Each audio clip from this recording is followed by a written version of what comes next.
Hello students, good morning. Let's start this topic. New topic, that is fluid mechanics. Okay. आता fluid mechanics मध्ये first of all there is a part of hydrostatics. Okay.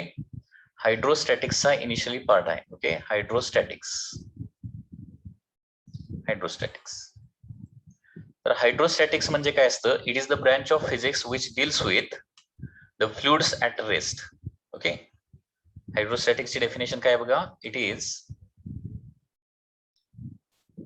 branch of physics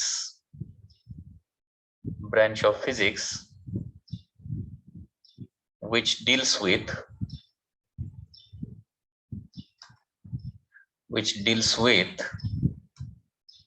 branch of physics which deals with study of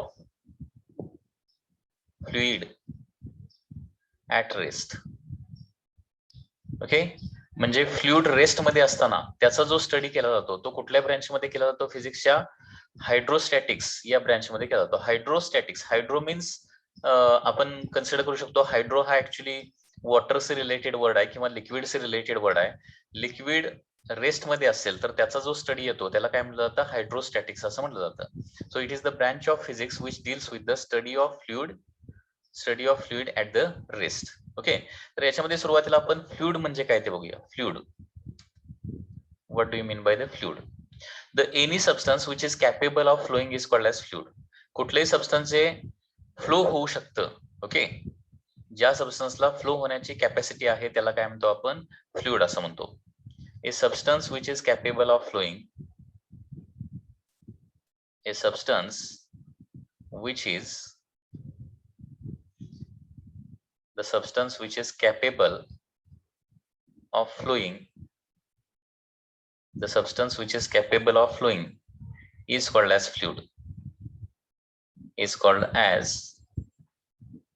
fluid, the substance which is capable of flowing is called as fluid. Okay. आता असे कुठले substances जे आहेत ते flow होऊ शकतात? तर त्याच्यामध्ये दोन येतात. Okay. There are two types of fluids. First is liquid and second is the gases, किंवा त्याला आपण असं म्हणू शकतो first is the compressible fluids.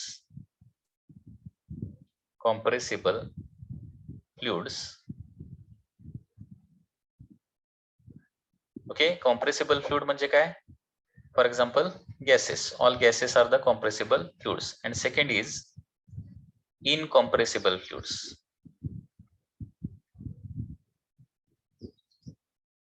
म्हणजे ज्या फ्लुइडला मोशन मध्ये असताना किंवा रेस्ट मध्ये असताना जे अजिबात कॉम्प्रेस होत नाहीत. ओके. त्यांना काय म्हणतो आपण?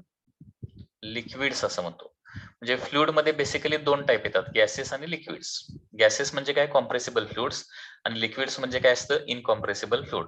म्हणजे गॅसेसला प्रेशर व्हेरिएशन केलं तर त्याच्यामध्ये काय होणार आहे? व्हॉल्यूम व्हेरिएशन होणार आहे. परंतु लिक्विडला प्रेशर व्हेरिएशन कितीही केलं तरी तिथं व्हॉल्यूम व्हेरिएशन होत नाही. Okay.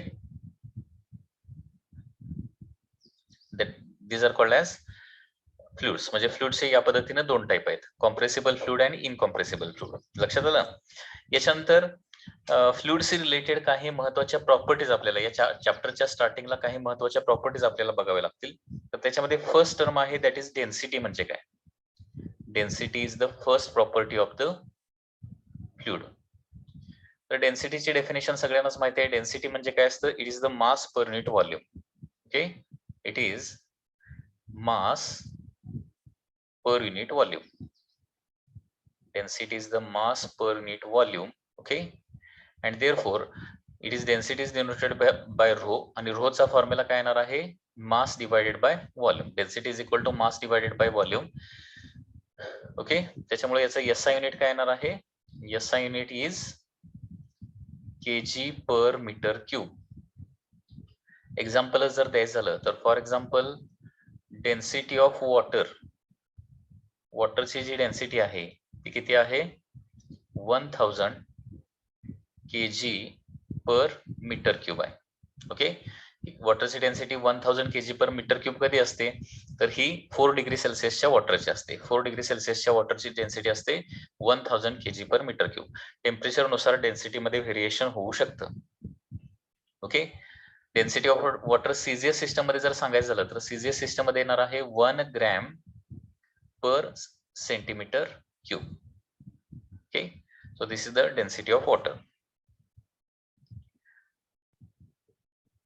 So this is the first concept, density. याचं डायमेन्शन देखील माहिती असेल तुम्हाला. Okay, so dimension is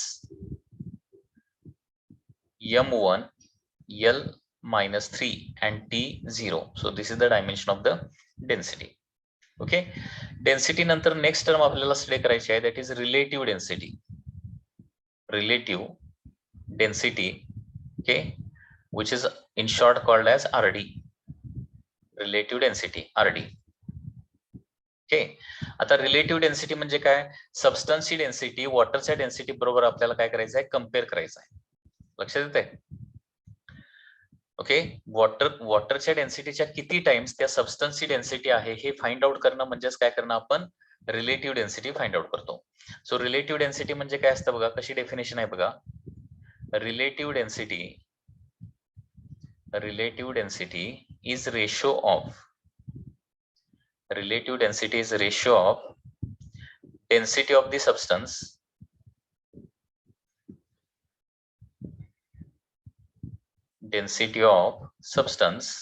to density of water. Density of substance to density of water.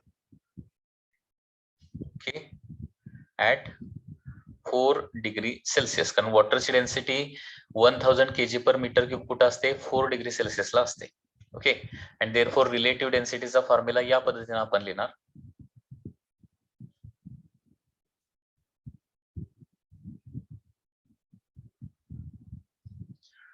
Relative density RD is equal to density of substance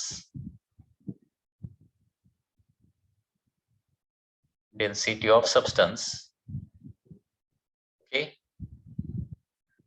divided by density of water. Density of substance divided by density of water.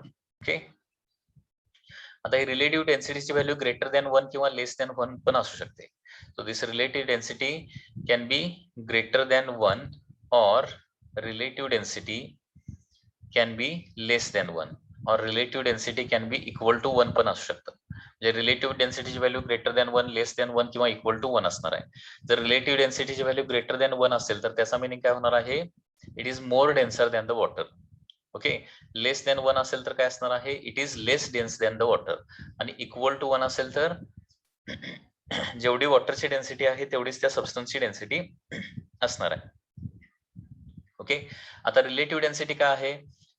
Density divided by density आहे, म्हणजे same physical क्वांटिटीचा ratio आहे, त्याच्यामुळे याला कुठलंही unit नसणार आहे. Okay, so it is unitless dimensionless quantity. It is unitless dimensionless quantity. Okay, relative density is unitless dimensionless quantity.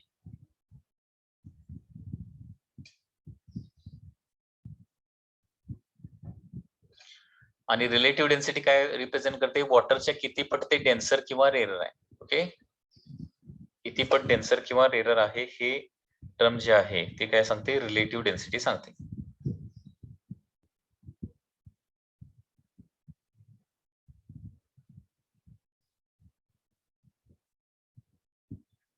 Okay, so this term indicate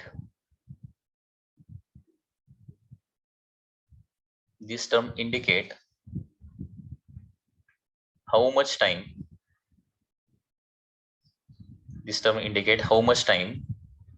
substance is denser than water. Okay, that is the relative density. याच्यानंतर next आपल्याला बघायचं आहे, that is weight density म्हणजे काय? Next term.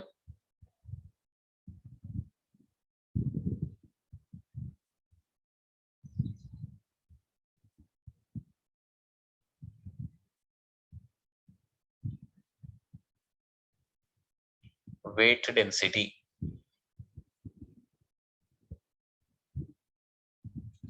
आता जसं density म्हणजे मास divided by volume असतं, तसं वेट डेन्सिटी म्हणजे काय येणार आहे, वेट डिवायडेड बाय व्हॉल्यूम असणार आहे. Weight density is nothing but weight divided by the volume किंवा weight per unit volume. It is weight of the substance per unit काय असणार आहे, weight of substance per unit volume. So this weight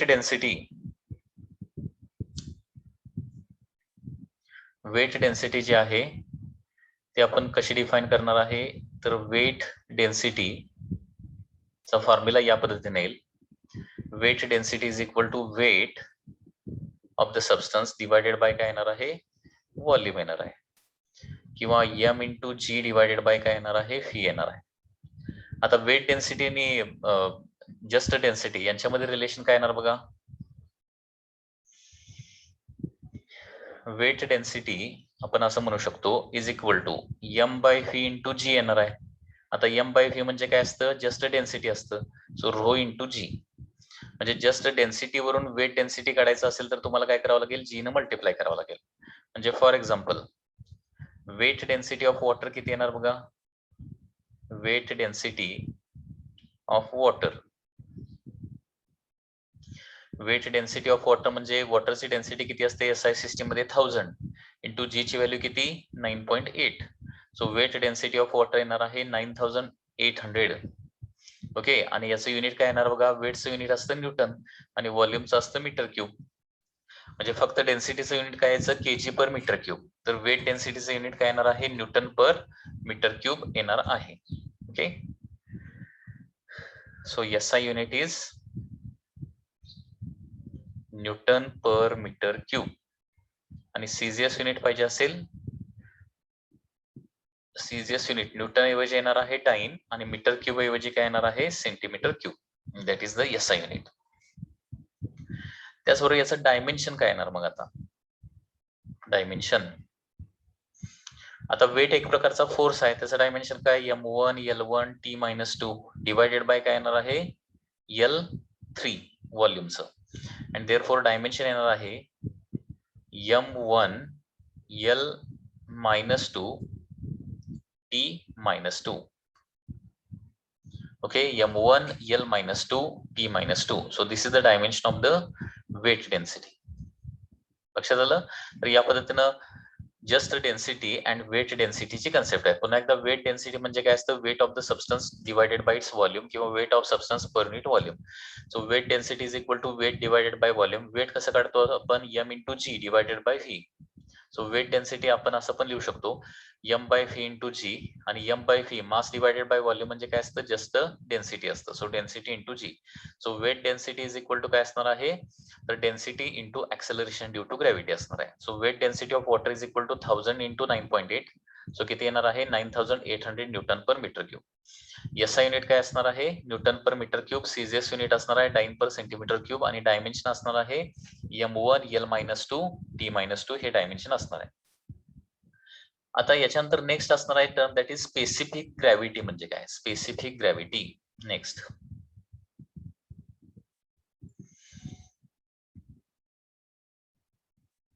specific gravity. This specific gravity is generally denoted by gamma. Specific gravity. आता जसं relative density म्हणजे काय असतं, डेन्सिटीचा ratio असतो, म्हणजे density of substance divided by density of water. तसं specific gravity म्हणजे काय असणार आहे, वेट डेन्सिटीचा रेशो असणार आहे. Okay, so it is ratio of weight density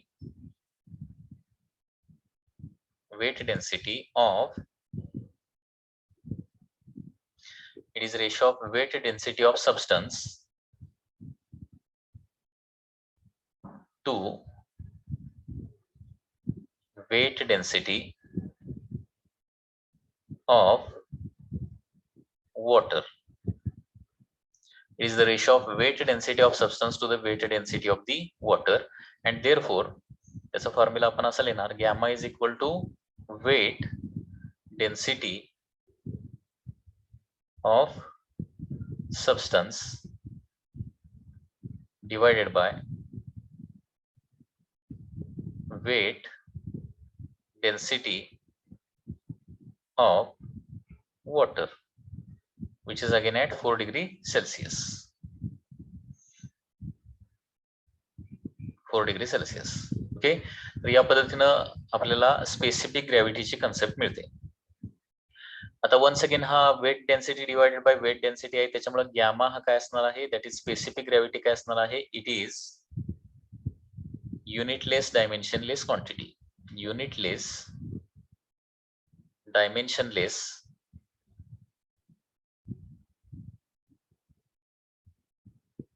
quantity. So it is just a number, it is just a pure number, that is gamma. Okay, याला unit किंवा dimension कुठलंही नसणार आहे. आणि सबस्टन्स किती टाइम्स हेवियर आहे ते हे सांगणार आहे स्पेसिफिक ग्रॅव्हिटी. म्हणजे रिलेटिव्ह डेन्सिटी काय सांगतं, सबस्टन्स किती टाइम्स डेन्सर आहे ऍज कम्पेअर टू वॉटर, किती टाइम्स डेन्स आहे ते सांगतं. तर स्पेसिफिक ग्रॅव्हिटी काय सांगते, किती टाइम्स हेवियर आहे हे सांगतं.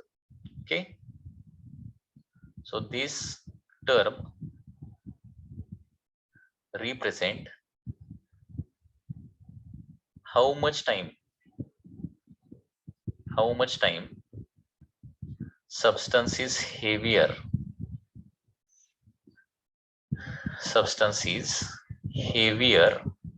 than water. लक्षात आलं का? म्हणजे रिलेटिव्ह डेन्सिटी आणि स्पेसिफिक ग्रॅव्हिटी या दोघांच्या मध्ये डिफरन्स हाच आहे, लक्षात घ्या. दोघांच्या व्हॅल्यू ज्या आहेत त्या सेमच येणार आहेत, व्हॅल्यू डिफरंट येणार नाहीत. लक्षात घ्या, values will be same. Difference यांच्यामध्ये काय असणार आहे, तर रिलेटिव्ह डेन्सिटी काय सांगणार तुम्हाला, किती टाइम सबस्टन्स डेन्सर आहे ऍज कम्पेअर टू वॉटर ते सांगणार. आणि स्पेसिफिक ग्रॅव्हिटी काय सांगणार आहे, सबस्टन्स किती टाइम्स हेवियर आहे देन वॉटर हे तुम्हाला सांगणार आहे. ओके, तर ही नोट लक्षात ठेवा, specific gravity, the value of specific gravity and relative density will be same. Value of specific gravity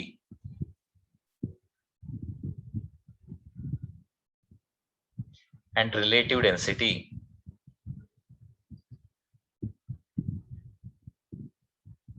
are same. Okay, म्हणजे RD is always equal to काय येणार आहे, गॅमा येणार आहे. Relative density is always equal to काय येणार आहे, sorry, relative density is always equal to येणार आहे गॅमा.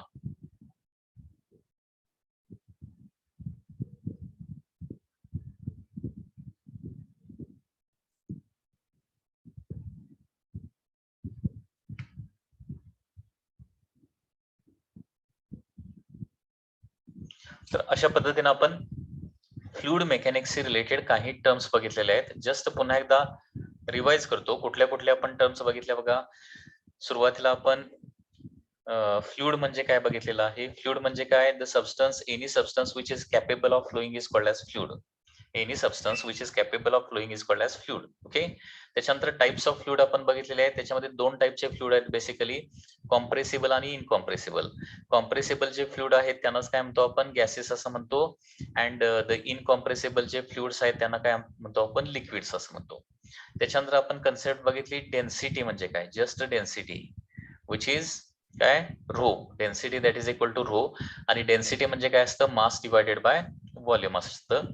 सो वॉटरच्या डेन्सिटी बरोबर सबस्टन्सची डेन्सिटी कम्पेअर केल्यानंतर आपल्याला एक इम्पॉर्टंट टर्म मिळते, त्याला काय म्हणतो आपण, रिलेटिव्ह डेन्सिटी म्हणतो.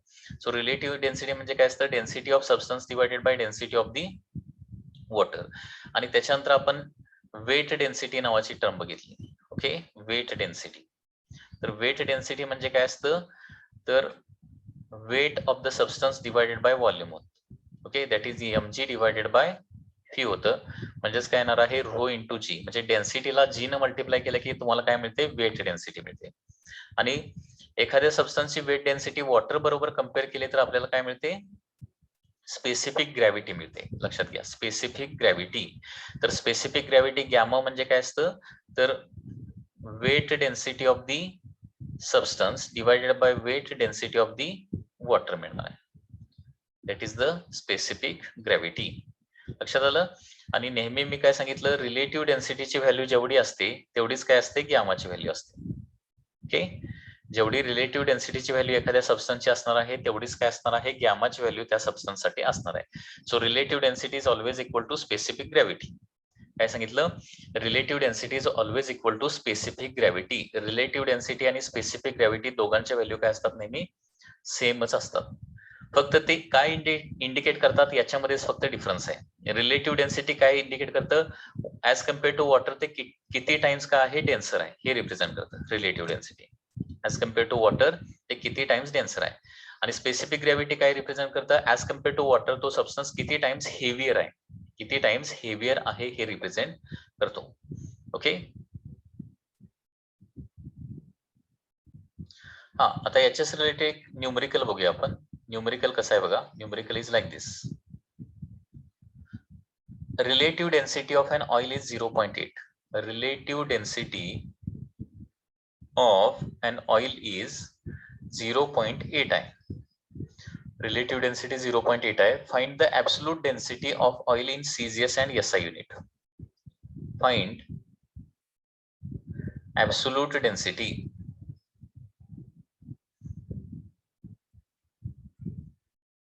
of oil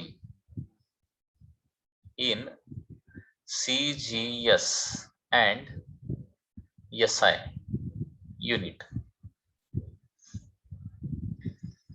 आता बघा, रिलेटिव्ह डेन्सिटी म्हणजे काय असतं, तर density of oil divided by density of काय असणार आहे, वॉटर असणार आहे. ओके, सो देअरफॉर याच्यावरून आपण काय लिहू शकतो, density of oil is equal to density of oil is equal to relative density into काय असणार आहे, डेन्सिटी ऑफ वॉटर येणार. Density of water,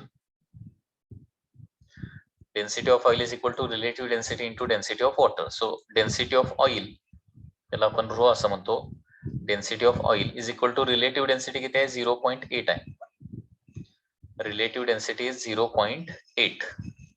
okay, into density of water आपल्याला माहित आहे किती असते, 1000 kg per meter cube.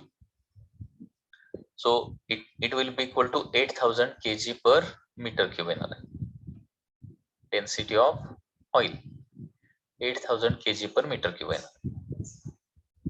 हे झालं एसआय सिस्टीम मध्ये. परत सीजीएस सिस्टम मध्ये काढायचं असेल तर कसं येणार बघा, density of oil also density of oil is equal to, पुन्हा एकदा तोच फॉर्म्युला, रिलेटिव्ह डेन्सिटी इंटू काय येणार आहे, डेन्सिटी ऑफ वॉटर येणार आहे. Relative density into density of water. Okay, so density of oil is equal to relative density 0.8 आहे आणि डेन्सिटी ऑफ वॉटर किती आहे, 1 ग्रॅम पर सेंटीमीटर क्यूब आहे. म्हणजे सीजीएस सिस्टम मध्ये काढायचं असेल तर डेन्सिटी ऑफ वॉटर कशामध्ये घ्यायला पाहिजे, सीजीएस सिस्टम मध्ये घ्यायला पाहिजे. सो डेन्सिटी ऑफ ऑइल येणार आहे सीजीएस सिस्टम मध्ये 0.8 gram per centimetre cube. So in this way density of oil is there in CGS system and SI system. Okay, तर ऑइलची डेन्सिटी सीजीएस सिस्टम मध्ये किती येणार आहे, 0.8 ग्रॅम पर सेंटीमीटर क्यूब आणि SI system मध्ये येणार आहे 800 kg पर मीटर क्यूब. म्हणजे लक्षात येते का बघा, सीजीएस सिस्टमचं एसआय सिस्टम मध्ये कन्व्हर्जन करण्यासाठी थोडक्यात काय करावं लागतं, 1000 न मल्टिप्लाय करावं लागतं. म्हणजे थोडक्यात हे हा पॉइंट लक्षात ठेवा, density in SI system is equal to 1000 times density in CGS system. म्हणजे सीजीएस सिस्टमची व्हॅल्यू माहिती असेल, 1000 न मल्टिप्लाय केलं की एसआय सिस्टम मधली व्हॅल्यू मिळणार, किंवा एसआय सिस्टम मधली व्हॅल्यू माहिती असेल 1000 न डिवाइड केलं तर काय मिळणार आहे, सीजीएस सिस्टम मधली व्हॅल्यू मिळणार. Okay, so this is a very simple question related to the density. ठीक आहे, आता याच्यानंतर आपल्याला स्टडी करायचं आहे density of mixture. Okay, density of मिक्सचरची concept. Density of mixture, mixture of substances.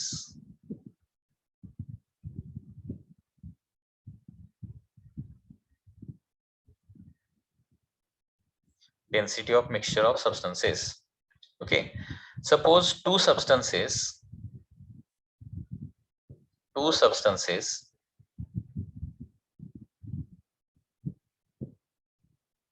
of masses m1 and m2, densities ρ1 and ρ2, and volumes phi1 and phi2 are mixed together.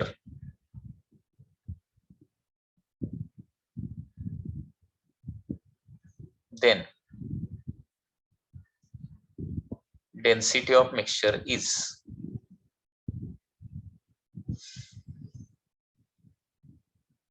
मिक्सचरच्या डेन्सिटीचा formula काय येणार बघा. तर पहिला formula density of mixture is equal to total mass divided by total volume. Total mass म्हणजे m1 plus m2 divided bye काय येणार आहे phi1 प्लस phi2 येणार आहे. म्हणजे हा फॉर्म्युला कधी वापरणार, दोन सबस्टन्स जे आपण मिक्स करणार आहे. ओके, दोन सबस्टन्स जे आपण मिक्स करणार आहे त्या दोन्ही सबस्टन्सचं मास आणि दोन्ही सबस्टन्सचं व्हॉल्यूम दिलेलं असेल तर total mass divided by total volume म्हणजे काय येणार आहे डेन्सिटी ऑफ मिक्सचर येणार आहे. ओके, म्हणजे फॉर एक्झाम्पल पहिल्या सबस्टन्सची डेन्सिटी आहे 1000 kg per metre cube and it is of 5 kg. आणि दुसरा सबस्टन्स आहे दोन सबस्टन्सचं मास आणि व्हॉल्यूमची इन्फॉर्मेशन दिलेली असेल. म्हणजे पहिल्या सबस्टन्सचं मास आहे 5 kg आणि व्हॉल्यूम आहे 5 सेंटीमीटर क्यूब. दुसऱ्या सबस्टन्सचा मास आहे 10 kg आणि व्हॉल्यूम आहे सपोज 8 सेंटीमीटर क्यूब. ओके, आता हे मिक्स केले तर डेन्सिटी ऑफ मिक्सचर काय येणार आहे बघा. Density of mixture is equal to total mass divided by total volume. Okay, mass म्हणजे 5 प्लस 10 आणि व्हॉल्यूम काय येणार आहे 5 प्लस 8 येणार आहे. आणि सेंटीमीटर क्यूब म्हणजे काय असतं 10⁻⁻6 मीटर क्यूब, बरोबर आहे ना.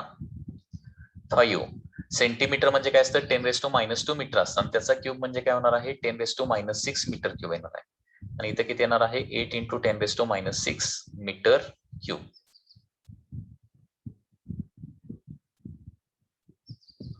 So therefore density of mixture येणार आहे 15 डिवाइडेड बाय 13 × 10⁻6.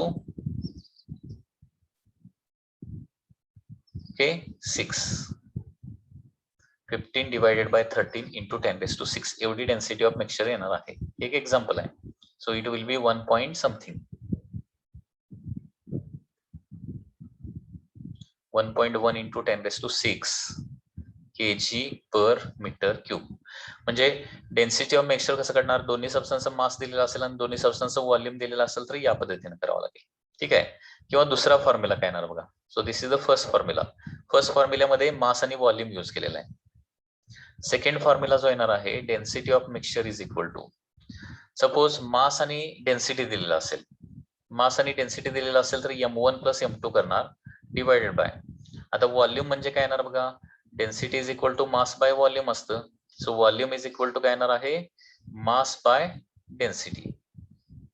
m1 बाय ρ1 म्हणजे phi1 येणार आहे आणि प्लस m2 बाय ρ2 म्हणजे काय येणार आहे phi2 येणार आहे. या पद्धतीने तुम्ही कॅल्क्युलेट करू शकता. m1 plus m2 divided by m1 by ρ1 plus m2 by ρ2.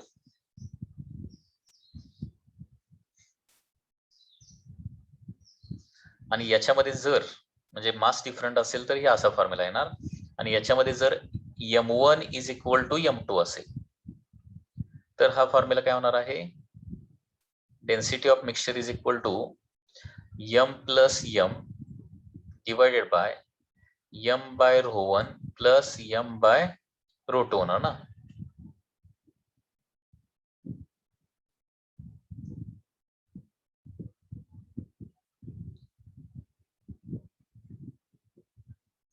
म्हणजे डेन्सिटी ऑफ मिक्सचर येणार आहे that is equal to 2m divided by M जर कॉमन काढलं तर ब्रॅकेटमध्ये राहणार आहे 1/ρ1 plus 1/ρ2. M M get cancel. 2 divided by याचं मल्टिप्लिकेशन काय येणार आहे ρ1 प्लस ρ2 अपॉन ρ1 ρ2 येणार. अँड देअरफॉर डेन्सिटी ऑफ मिक्सचरचा फॉर्म्युला काय येतो that is 2 ρ1 ρ2 divided by ρ1 plus ρ2. हे असा फॉर्म्युला लिहू शकताय. अदरवाईज असं पण करू शकतोय. याच्यावर लक्षात घ्या 2 जर इकडे LHS ला आणलं तर rho mix by 2 is equal to 1 divided by in bracket 1/ρ1 plus 1/ρ2 असं पण लिहू शकतोय. म्हणजेच काय लिहू शकतोय 2/ρ मिक्स दोन्ही साईडचा रेसिप्रोकल काढला तर 2/ρ mix is equal to 1/ρ1 plus 1/ρ2 असा पण फॉर्म्युला येऊ शकतो. ओके दोन्ही बाजूचा रेसिप्रोकल काढला जे 2 LHS ला आणला तर बघा इथं लक्षात येते का या 2 ला LHS ला आणला तर रो मिक्स डिवायडेड बाय 2 येणार आणि यम यम कॅन्सल होतंय 1/ρ1 प्लस 1/ρ2 डिनॉमिनेटरला ऍज इट इज राहणार आणि रेसिप्रोकल काढला तर 2/ρ mix is equal to 1/ρ1 plus 1/ρ2. 3 substance असले तर काय होणार मग similarly 3/ρ mix is equal to 1/ρ1 plus 1/ρ2 plus 1/ρ3 असं 3 सबस्टन्सला होणार आहे. परंतु हा फॉर्म्युला कधी वापरू शकतोय जर सगळ्यांचं मास सेम असेल तरच. जे आपण मिक्सचर करणार आहे त्या मिक्सचर मध्ये सगळ्यांचं मास जर सेम असेल तर हा पण फॉर्म्युला वापरणार. लक्षात आलं.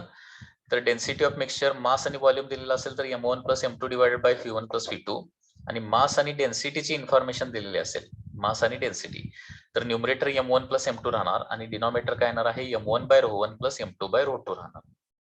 ओके आणि मासेस पण सेम दिलेला असेल तर 2/ρ mix is equal to 1/ρ1 plus 1/ρ2. Okay किंवा ρ mix is equal to 2 ρ1 upon ρ1 plus ρ2 formula येणार आहे. ओके याचा एक प्रॉब्लेम पण आपण स्टडी करूया.